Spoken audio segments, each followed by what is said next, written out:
So, here's the whole backstory.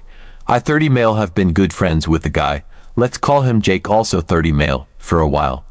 We've known each other since college, and we've stayed close over the years. We're the kind of friends who don't need to see each other all the time to still have that bond.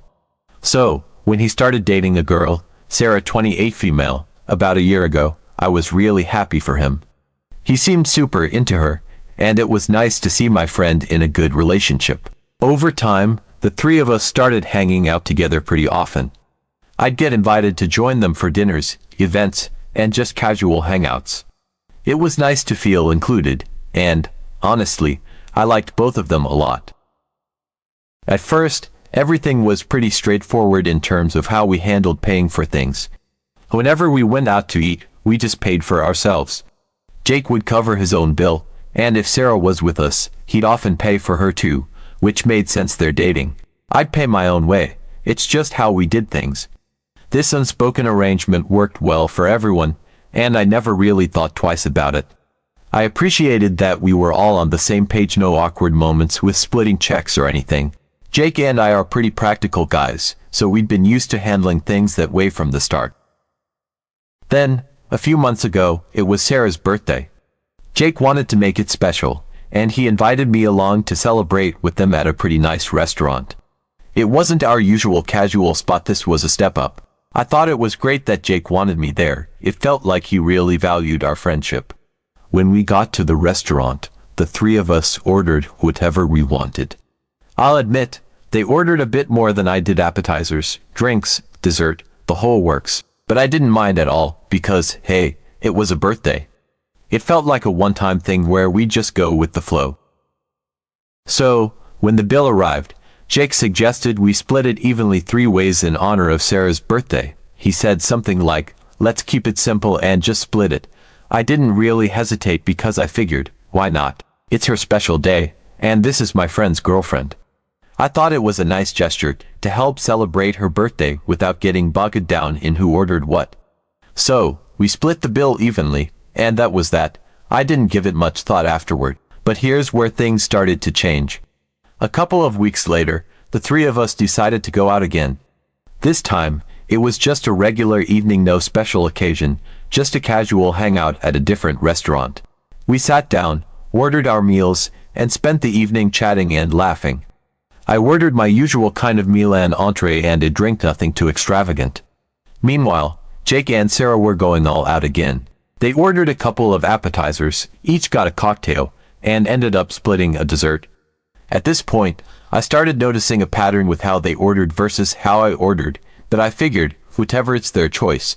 I was just there for a good time. When the check came, Jake immediately suggested we split it evenly 3 ways, just like we had done on Sarah's birthday.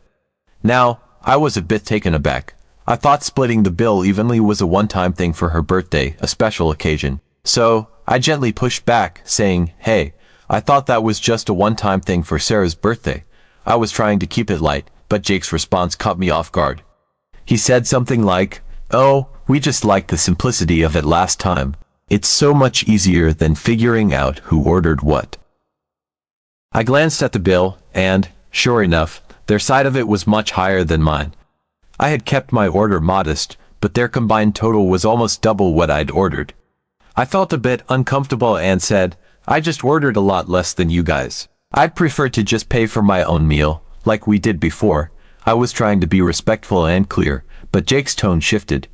He gave me this look, and his voice was a bit sharp as he said, come on, don't make it awkward. It's easier for everyone if we just split it evenly. Now, I was feeling genuinely uncomfortable. I could tell he didn't like that I was pushing back on the split, but I also felt it wasn't fair to cover part of their more expensive meals when I had purposely ordered within my budget. Then, Sarah chimed in, supporting Jake. She laughed a bit and said, it's no big deal. Friends shouldn't worry about these little things. She was trying to keep it lighthearted, but it felt like I was being guilted into going along with it. I had this weird feeling that they were both just expecting me to go along with it to avoid any tension. After a moment of hesitation, I agreed, but not without feeling resentful. I could tell it had been easier for them to just split the bill evenly, and it probably felt nice to not have to worry about adding up their own totals. But, to me, it felt unfair, especially because I was being asked to pay for more than I'd actually consumed. But I didn't want to ruin the night or seem like I was being petty, so I went along with it. Then, it happened again.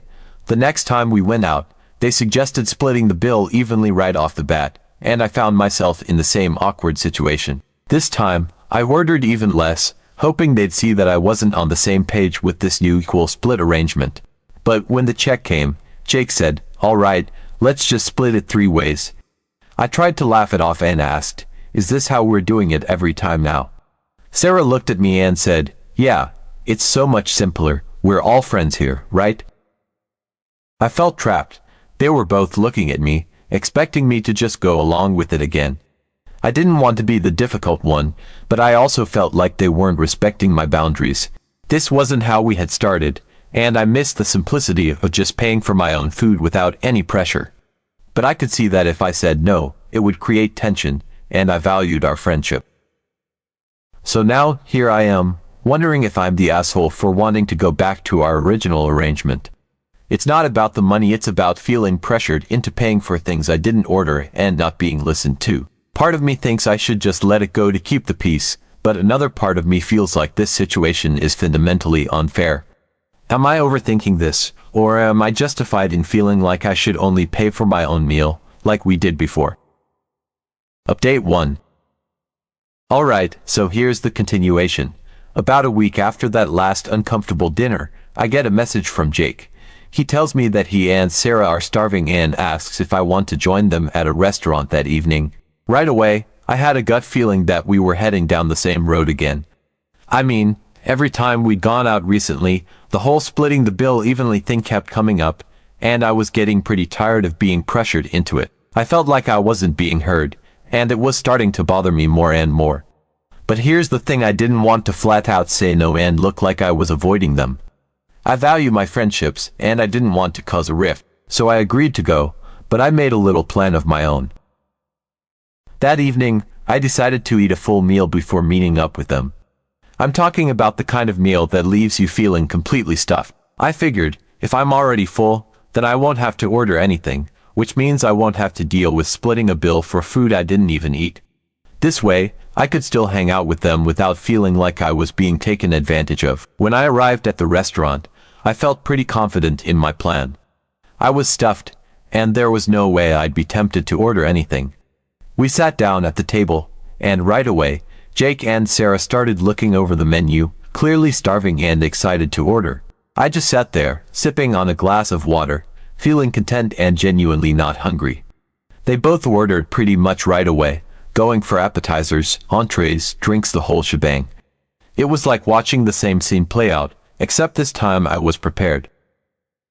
Eventually, Jake noticed that I wasn't ordering anything and looked a bit surprised. He asked me, almost incredulously, why I wasn't ordering, and I just casually told him that I'd eaten before coming and wasn't hungry. I assured him that I was just there to enjoy their company, nothing more. I could tell he was a bit thrown off by this. I mean, it probably seemed weird to him that I'd come to a restaurant already full, but I played it off, saying I'd just been really hungry earlier and decided to eat beforehand. He seemed confused but didn't push it too much, so I figured I was in the clear. Jake and Sarah's food eventually arrived, and they dove in, clearly enjoying their meal. I just sat there, smiling and chatting with them, sipping my water. They offered me some bites of their food here and there, but I politely declined, sticking to my plan. I didn't want there to be any room for misinterpretation. I wasn't eating, so there was no reason for me to chip in for the bill. I kept thinking to myself that maybe this was the only way to set a boundary with them. The meal went on, and I could feel an invisible shift in the air. Jake and Sarah were eating, laughing, and chatting as usual, but there was an underlying tension, almost like they were both vaguely aware of the fact that I wasn't participating in the meal. Every now and then, Jake would glance at me with a questioning look, maybe hoping I'd cave and order something small, even just a drink, but I stayed committed to my plan. I'd strategically position myself with just water in front of me, taking the occasional sip to at least look somewhat involved. I knew it looked odd, me sitting there with no food on the table, but I was prepared to ride out the awkwardness. As their dishes kept coming, Jake and Sarah seemed to be enjoying their meal without fully understanding why I wasn't joining in. I could see it start to sink in that I was serious about not ordering anything. Sarah even offered me a bite of her appetizer at one point, laughing lightly and saying, "Come on, at least try a little something." But I politely declined, sticking to my story about eating beforehand.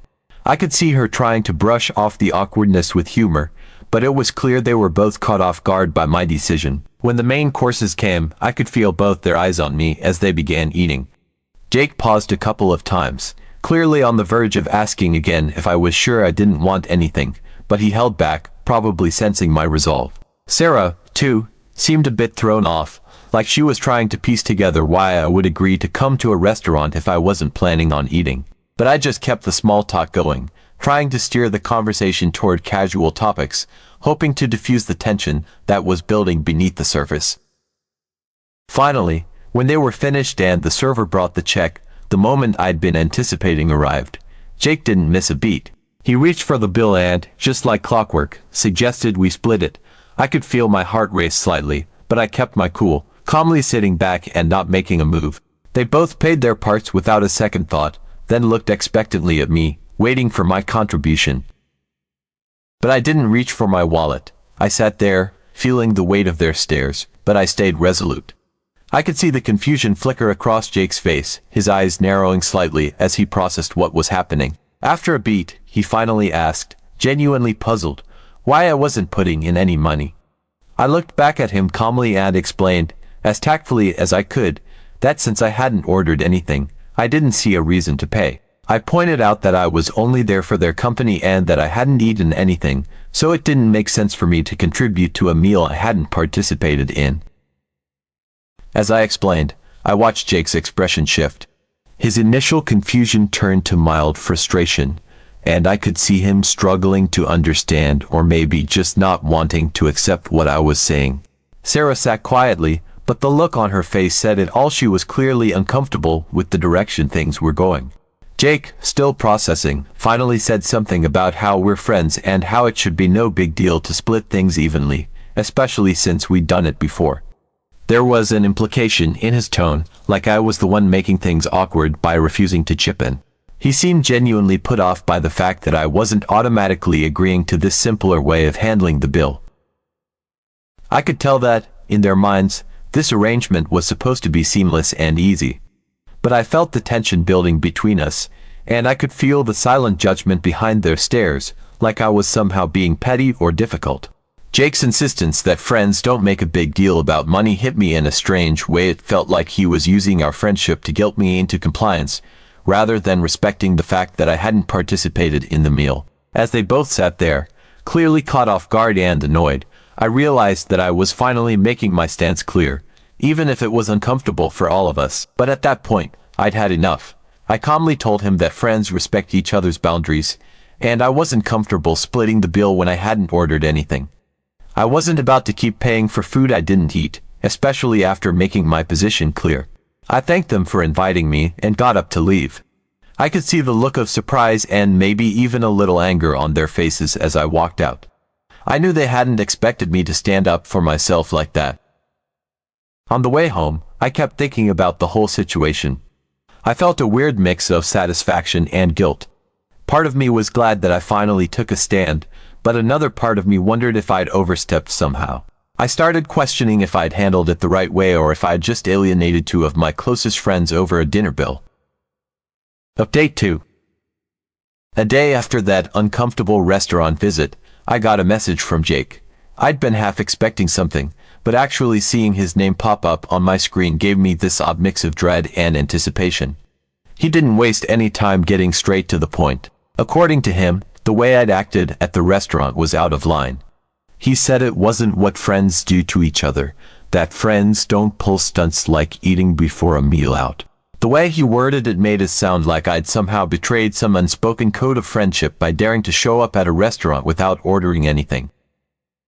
He went on to say that now it was obvious to him why I'd eaten beforehand. The way he phrased it made it sound as if I'd orchestrated some elaborate plan to ruin their evening by daring to sit there with just a glass of water. He seemed genuinely offended, like my decision to eat in advance was some kind of betrayal or a passive-aggressive move aimed directly at him and Sarah. He actually called it mean, his exact word, mean, to eat before going to a restaurant if you know you're going to split the bill. He was acting as though by simply showing up without an appetite, I'd broken some cardinal rule of friendship. According to him, it was rude of me not to tell them upfront that I wasn't planning to eat, as if my dietary choices were somehow his business. What struck me the most was his insistence that by not eating, I'd essentially forced them to cover the entire bill, as though my absence on the receipt was some tactical maneuver that left them burdened and blindsided. He painted this picture where they were left scrambling because I'd refused to contribute, even though I hadn't ordered a single thing. There was a clear implication that I was the one who had messed up the evening, who had broken the unspoken code that friends always share expenses evenly, no matter what. He said they had counted on me to split the check like we had before, framing it as if this new routine was somehow my responsibility to uphold without complaint. It was as if I'd failed them by not agreeing to support their night out financially. Jake went so far as to imply that they'd ordered more food than usual precisely because they'd been expecting me to cover part of the cost. The way he described it, they had been looking forward to a great night, ordering freely and enjoying themselves, under the assumption that I would step in to absorb a third of the hit. Reading this, I felt a strange, bubbling frustration start to build. The way he was framing things, it was as if I genuinely owed them for a meal I hadn't even touched. I could feel my jaw clenching as I read his words over and over, trying to understand how he twisted the whole situation to make me out as the bad guy. And worse, he was acting as if I'd done something sneaky and underhanded by simply deciding to eat before meeting them. In his mind, I'd essentially duped them, set them up for an evening of splurging only to pull out at the last second and leave them with the bill. But what he saw as mean was, in my mind, just a straightforward way to avoid yet another awkward bill-splitting scenario that I knew was coming. I'd done it to keep things simple, to make sure I wasn't again put in a position where I'd be forced to pay for food I didn't order or eat. Yet, in Jake's view, I had plotted this somehow with malicious intent, as though I'd spent my afternoon calculating how best to teach them a lesson or make some silent protest. Nothing could have been further from the truth, but the way he was seeing it, I was the one who'd broken our friendship code. But the more I read his words, the clearer it became that Jake saw my actions as a personal insult or even a betrayal. To him, my choice to sit there and not eat was some symbolic gesture meant to undermine him and Sarah, an affront to our friendship because I hadn't blindly gone along with the easy way they decided was our new normal. It didn't seem to matter to him that we never even discussed this new arrangement. It didn't matter that, up until recently, we'd all just paid for our own meals without issue. All he saw was that I wasn't supporting their vision of what a simple evening out should be, and that to him was enough to brand me as uncooperative, maybe even selfish. I couldn't believe that he was so fixated on his own perception of fairness that he couldn't even consider my perspective, as though he were blind to the fact that it might feel unfair on my end, too. He made it sound as if I'd ruined the evening, that by not participating, I'd somehow thrown a wrench in their plans for a fun night out. But here's the thing that got under my skin. They had assumed from the start that I'd just fall in line and pay. They'd planned the entire evening with that assumption, ordered with that assumption, and now here was Jake, acting as if I'd let them down by not holding up my end of this unspoken deal. It struck me as incredibly unfair. Like he was shifting the responsibility for their spending choices onto me. They hadn't even asked me if I was okay with the split, hadn't mentioned beforehand that they'd be expecting me to cover a third of their bill. It was all just assumed, like it was a given. Like my role in the evening was to support their night out financially, whether I participated in the meal or not. So, I took a moment to calm down and started typing out my reply. I explained that I didn't think I should have to pay for their food, especially when I hadn't ordered anything myself. I reminded him of how we used to handle things back before all this splitting nonsense started. Each person paid for what they ordered. That's how it had been for years. I told him that when we split the bill on Sarah's birthday, I thought it was a one-time thing, a way to celebrate her. I'd agreed to it willingly that night because it was her special day, but now it seemed like they'd taken that as a green light to make splitting the bill the new normal. And I was never given a say in that. They'd just assumed that was okay with me. I laid it all out, saying that I felt uncomfortable being pressured to cover food I hadn't ordered and that I didn't appreciate being made to feel like I had to go along with this new arrangement. I explained that I'd only eaten before meeting them because I didn't want to be stuck paying for food I didn't eat. I didn't think it was mean or sneaky, it was just my way of maintaining some boundaries without making things awkward. I made it clear that I wasn't comfortable with this new way of handling bills and that from now on, I'd only be paying for what I ordered, like we'd always done in the past.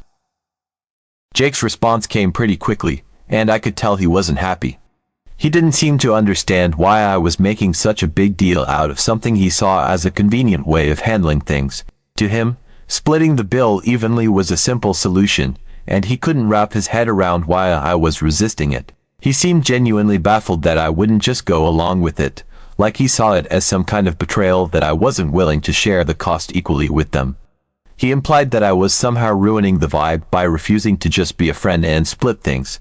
I could tell he was disappointed, maybe even a bit hurt, that I wasn't willing to just go along with what he thought was a fair setup. But I couldn't shake this feeling of resentment. I felt like he was ignoring my perspective entirely and only seeing it from his own point of view. In his mind, I was the one being difficult, the one causing the problem. But from where I stood, they were the ones changing the rules on me and then acting like I was the bad guy for not playing along. It seemed like Jake was so fixated on this idea of friendship meaning splitting everything evenly that he couldn't see how unfair it was to expect me to cover their orders just because they wanted an easier way to pay. The whole situation left me feeling frustrated and disappointed. I valued our friendship, but it felt like he was pushing me into a corner, trying to guilt me into doing something that I fundamentally disagreed with. It made me question how much he actually respected my boundaries and if he even cared that I was uncomfortable with this new arrangement. It wasn't about the money for me, it was about feeling respected and not being pressured into paying for something I hadn't agreed to. Now I have decided for myself that in the future I will only pay for my account, and they can decide for themselves whether to be offended by it or not.